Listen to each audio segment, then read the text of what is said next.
Boo, how you guys doing? I hope you're having a fantastic day. Welcome back to another review. Today we're going to be stepping away from DC and Doctor Who and any other things that I may review. Today we are going to be looking at the NECA Nightmare on Elm Street action figure. It's a fantastic figure. Let's look at the pack.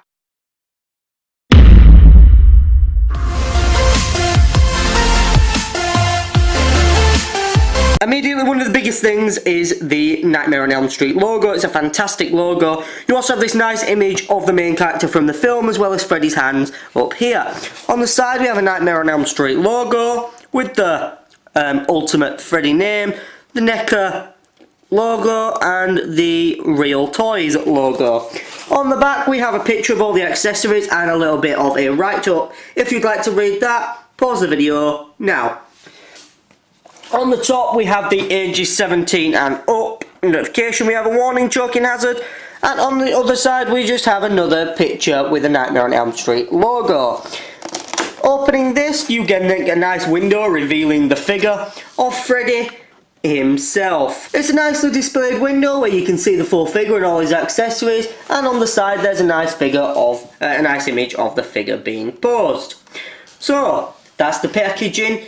Let's take a look at the figure itself. Once you've managed to get this figure standing, it is an absolutely outstanding figure. The detail on this is fantastic. Let's take a closer look at the detail on this action figure. Immediately on the face you can see this really detailed effect of his skin looking very wrinkly, very torn away. It is absolutely fantastic. In my opinion, it's one of the most detailed figures I've ever managed to get my hands on to look at. Moving down, he has a very detailed red and green jumper, very classic. Maybe we should call it a Christmas jumper, I don't know. It's definitely the Freddy Krueger jumper that he's known by. It has a very nice dirt wash over it to make it look a bit worn and torn, and the wrinkled effect to it adds a lot of detail to it.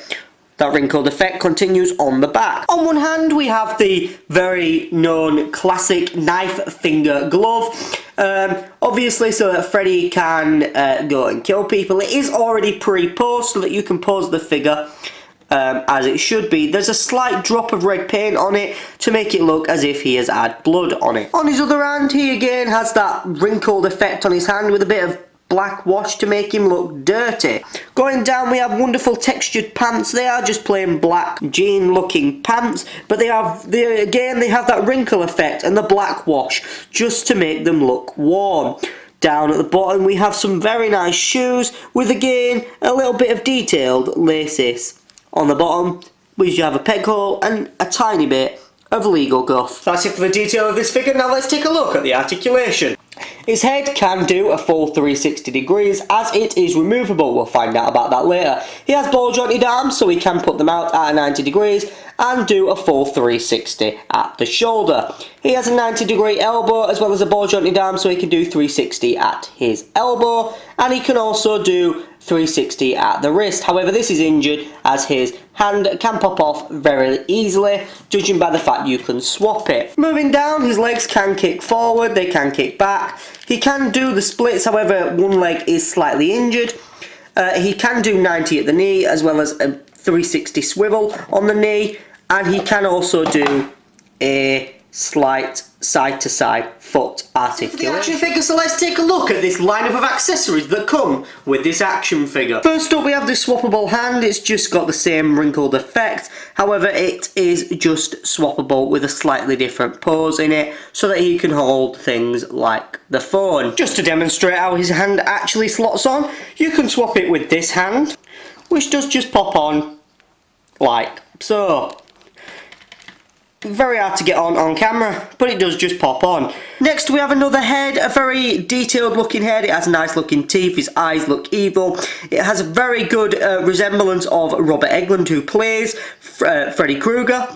You can see the hole there for the peg that goes onto the head. It's a very easily swappable head. But other than this, the detail on this is very different. His mouth is obviously grinning, whereas his lips are closed on the head that the figure actually comes with. All you have to do is remove the head you've got on and put the other head on. Probably not on properly, but it's the best I can do currently. Again, he looks very creepy like that, and you could pose him with his iconic hand looking scary. Another swappable head that we get is one with actually his face torn off and his mouth a lot wider open. This by far is the scariest head sculpt that comes, but it's so detailed with the red and wash and very gives it a mummy-like look. His teeth look scary, his tongue up against the top of his mouth looks even scarier. You can see his eyes about to bulge out of his eye sockets and his nose almost skeleton-like. He definitely looks dead here, and I love the paint job that's being added to it. Here we go, let me show you how you can swap his head. His head's very easy to pull off and just takes a little bit of a ball joint and you pull it off like so. Again, like I said, it's on a ball joint and you just pop the other one on. So, again, he looks even more freakier like that. Thirdly, we have the face of, I think it's supposed to be Nancy, I'm not sure. But we have the face and it obviously does fit Freddy Krueger's face. I'm not sure which version of it fits, but it does actually, the back of it is sculpted, as you can see here, to actually fit Freddy's face, but the outside of it doesn't look like Freddy. And lastly, for using accessories on Freddy, as I said, it does come with the face of, I believe, is Nancy. I'm not 100% sure, correct me in the comments if I'm wrong. But the head sculpt that he actually comes with, not one of the accessory swappable ones, is actually the one that Nancy's face fits on. It's not the creepiest face in this pack, but it is definitely a really good face for you to pose the action figure with. Thirdly, we have another swappable hand. This time his finger's being cut off and he's squirting out green goo. He's clearly been in the wars and he shouldn't be trying to kill kids in their dreams. The detail on this hand is a lot darker brown wash. It definitely looks like he's, well, dead. And the fact that his blood's green makes it even more creepier. Again, we have this other swappable hand with the green goo squirting out of his fingers. And when I can grab hold of it, again, just clips on like so. One of the other accessories we get is of course Freddy's iconic hat. It's a fantastic hat, fits well on his head. It's very well detailed. It has a nice little rim around it, as you guys can see there. It has a nice browny wash over the top of the black and grey, and it definitely looks well detailed for a figure's hat like this. Lastly, you can see his hat does just pop on like so. Last but not least, we have the telephone with his tongue coming out of it. It's a nice little addition to this set. However, I would say that the wire, as detailed as it is to look like a phone and the coupling that it comes with, it is very flimsy, and I would be very careful about breaking the wire on this accessory. So overall, what do I think of this figure? Well, out of 10, I would give it a 10. It's a fantastic figure and definitely worth, I believe it's about £35 brand new. Again, I picked this up for Amber for Christmas for about 28, but that was on Christmas deals. But even though it is such a detailed figure and well worth adding if you're a big fan of horror and especially of Freddy Krueger. I will hopefully in the future be reviewing more of these NECA action figures, and if you'd like to see that, hit that like button below. Don't forget to head over to the doc11th.dizzyjam.com and get your midnight merch there. Hit the subscribe button if you haven't already, and I'll see you next time in my next review. Goodbye for now, guys. Goodbye.